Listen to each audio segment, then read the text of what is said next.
Docteur, quelle est l'importance de diagnostiquer Alzheimer? En synthèse, le diagnostic Alzheimer est une étape déterminante. Certains considèrent cette première consultation comme un acte médical à part entière qui requiert de grandes compétences professionnelles et de grandes compétences humaines. Car l'annonce faite au malade est en soi une étape déterminante. Or parfois, il arrive que le principal concerné, le malade lui-même, soit absent de ce premier entretien. Et oui, cela arrive. Ou alors il doit affronter tout seul une telle annonce, ce qui est terrible pour lui. Lors de l'annonce du diagnostic, il est important d'y faire face à trois. Le médecin, le malade et les dents. À trois, le médecin, le malade et les dents. C'est toujours un choc traumatique et la présence des trois est nécessaire. Le malade doit être acteur des décisions à prendre.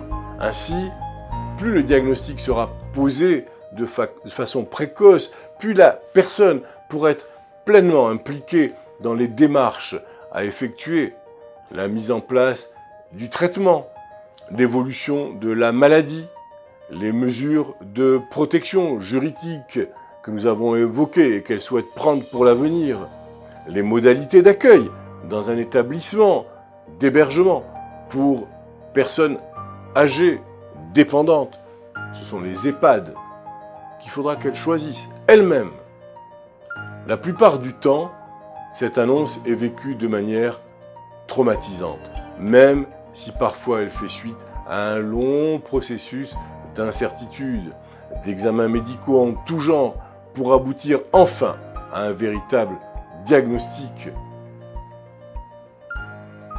C'est alors presque un soulagement de pouvoir mettre des mots sur des mots MOTS, sur des mots MAUS, qui n'ont que trop duré, souligne avec justesse la présidente du comité Alzheimer. Commence alors pour le malade et la famille un plan d'aide et de soins nécessitant un accompagnement et un suivi sérieux. D'autant que les thérapies médicamenteuses dont on dispose à l'heure actuelle ne guérissent pas, certes, mais réduisent souvent les symptômes de manière significative et offrent aux malades, au stade léger à modéré, un plus grand, un meilleur confort de vie. Dans ce parcours, le neurologue ne suffit pas toujours. Les associations d'aide aux malades d'Alzheimer ont une place importante.